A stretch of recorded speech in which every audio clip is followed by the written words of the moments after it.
Okay, ladies and gentlemen, welcome back. This is the Wisdom Therapist, and today we're going to read together some interesting facts. Even better, what are some real but crazy facts that could save your life? And that's from Ask Reddit. Interesting stuff, and let's learn something together. So, Katie's sorry says, if you're choking, don't get embarrassed. Don't go to the bathroom. Don't walk away from people. I've seen a couple people nearly die because they were panicking and walk away from the dinner table and such while choking. Do the universal sign for choking with both your hands on your neck and most people will get the message.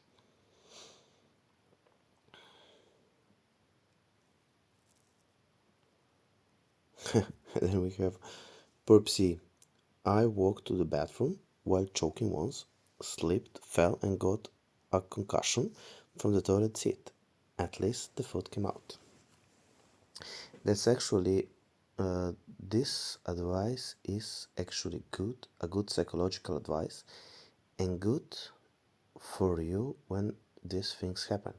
It's also similar if you get attacked. It is better to call on fire that there is the fire because people don't like to get involved with some attacks on you, but on the fire people are going to come.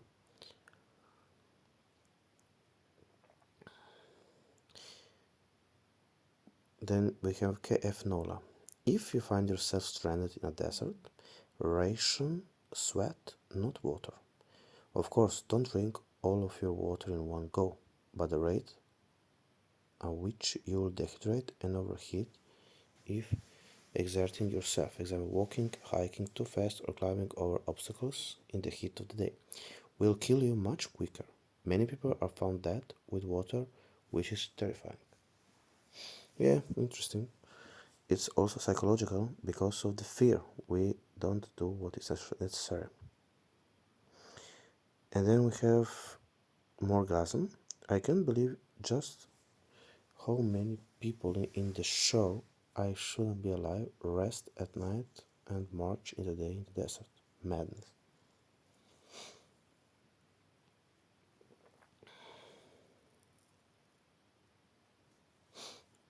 If you drive after being awake for 24 hours, your response times are impaired, the equivalent of somebody just over the drink driving limit. Interesting. So, sleep deprivation.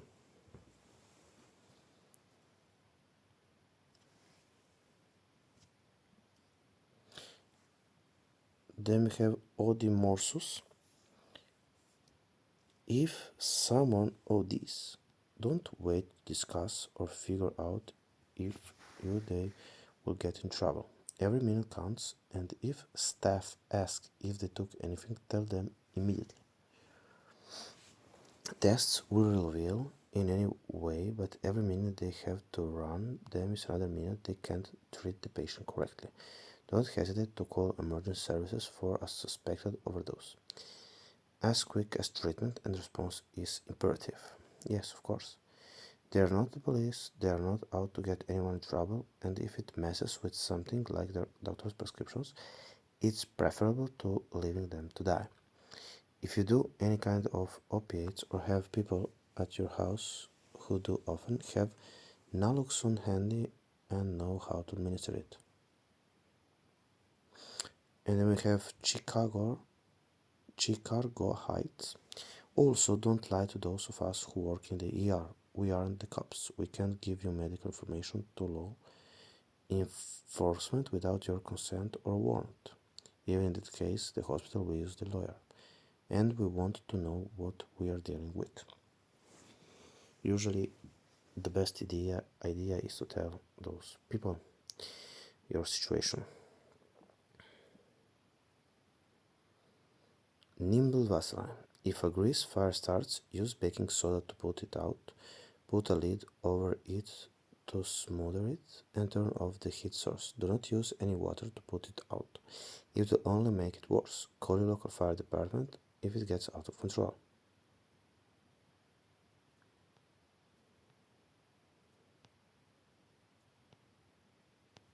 Okay.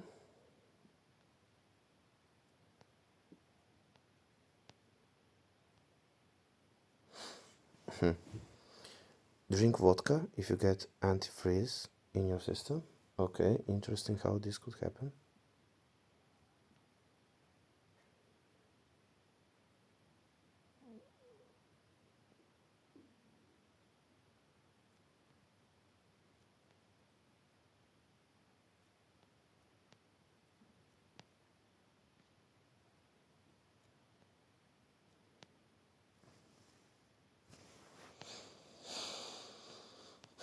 Okay.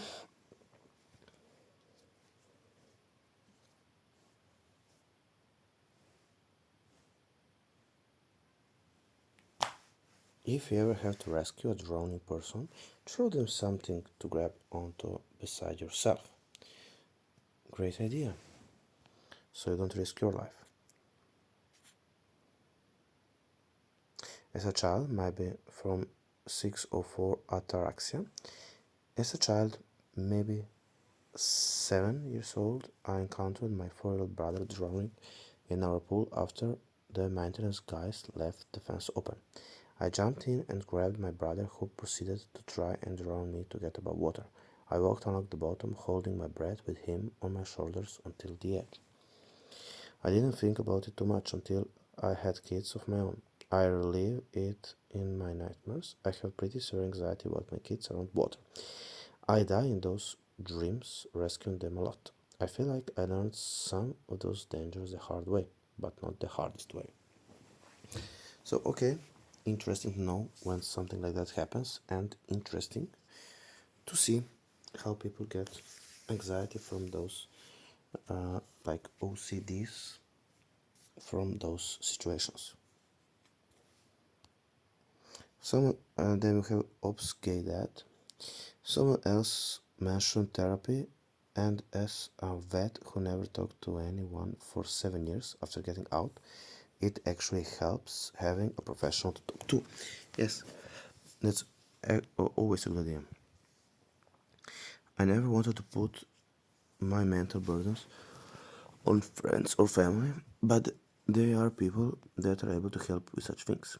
And while it's hard to open up to a complete stranger, try not to be worried about what they will think about you.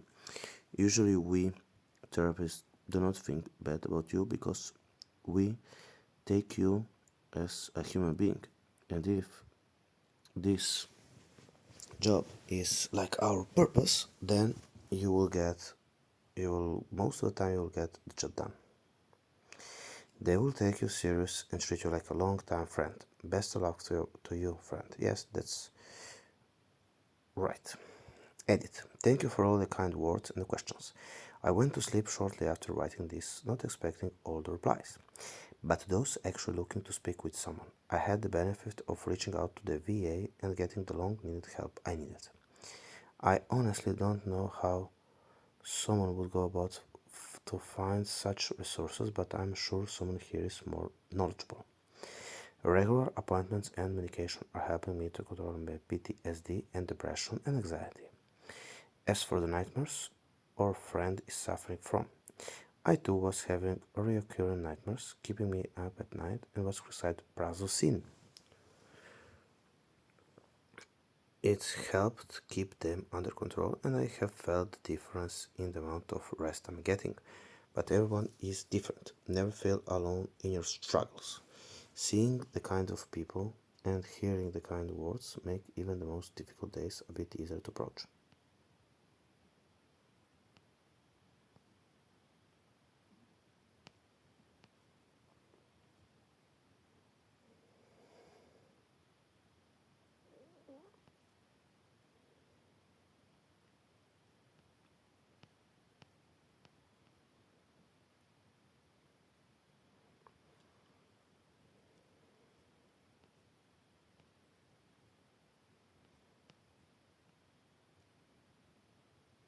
Okay, let's look this. Some other psychological interesting facts from Stitch Mida 2. If you're trapped in a burning building and your exits are blocked by flames, make sure there is no fire on the other side. Put a blanket over you if you have one around. Tuck your face down, then run through the flames. Immediately throw the blanket off of you as it will be on fire, but you won't. A hooded jacket could work too. Just be aware that your legs will be uncovered, so once you throw the jacket off, immediately stop, drop, and roll to put the fire out of your legs. Yes, great idea. This works best if you are going out a window or a door to the outside. Don't do it if you aren't sure there is no fire on the other side. If you run through a burning doorway into a hallway that is also completely on fire, you're fucked. Okay, bad situation to be in.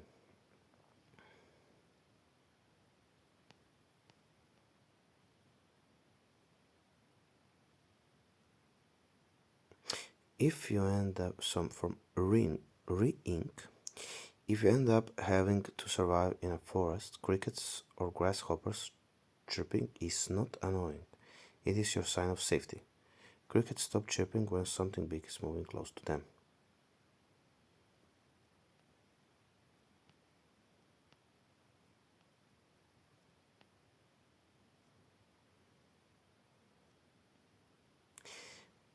So totally a human RLI. Why? I don't know why this one is missing.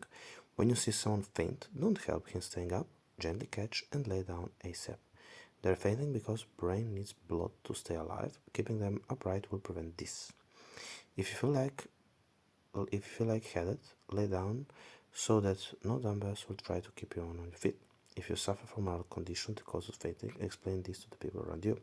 Yes, and also I remember from reading, I think it was Cialdini, you have to point to the people that you want them to help. You say to them, you help me.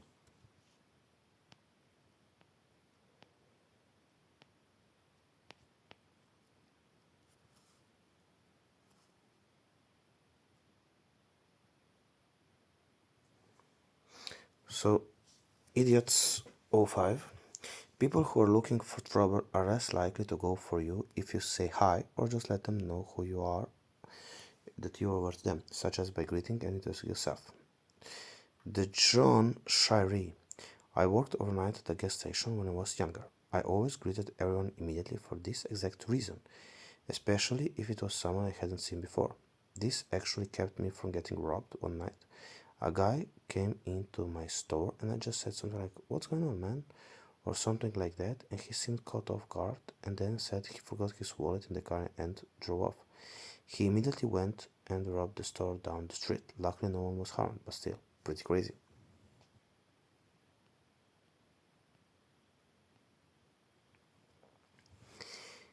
This often works as a deterrent for aggressive panhandlers as well. Keep your head high, don't stare at your feet. That's the universal signal for "I'm scared, I don't want to be noticed." Even if this isn't what's going through your head, your body language is sending the signal. Walk at a semi-brisk pace combined with your head held high. This will generally cause you to look confident, determined. If you're a male and you don't have a default smile expression, which will make you look mildly aggressive, which again is what you want. The predatory aggressive panhandlers are looking for the easy mark. You no longer look like one.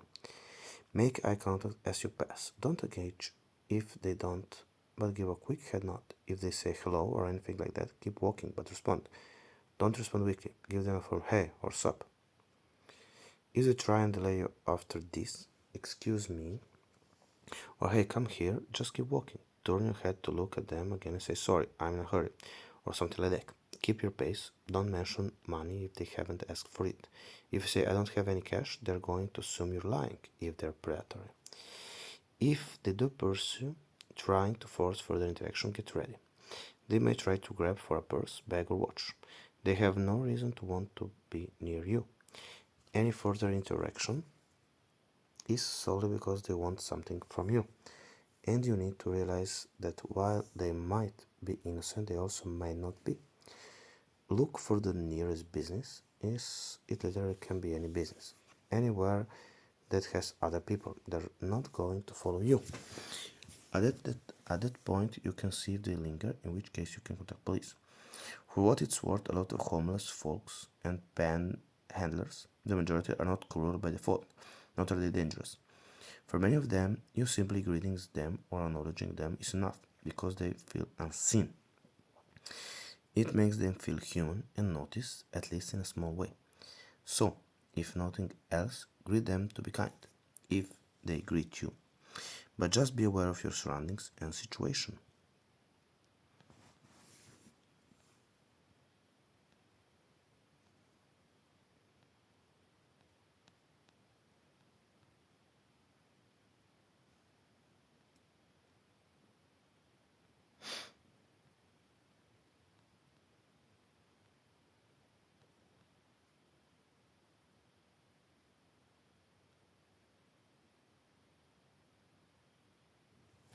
Okay, let's see if there's something interesting psychologically.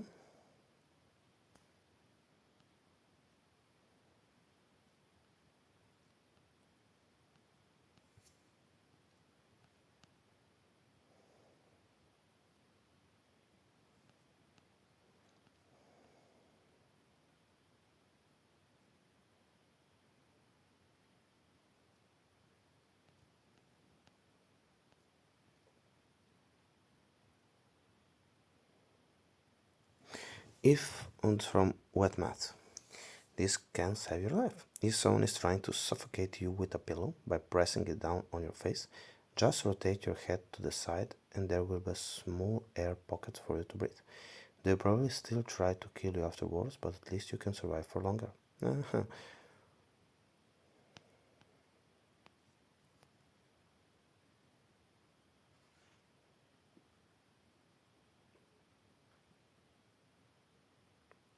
Yes, that's interesting. Polyfuckery. Point at someone and delegate. People freeze up in emergencies or assume someone else will handle a problem. Point at someone as say, you guy in the blue shirt. Go to the gate and tell the ambulance where we are. Ma'am, please go with him. Don't ask does anyone know CPR. Point at someone and ask if they do.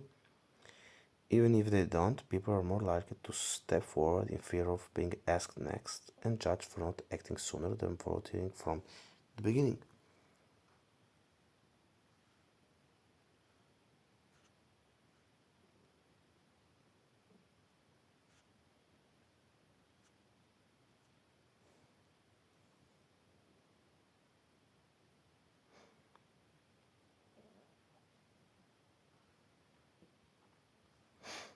Okay, guys, so this is all for today.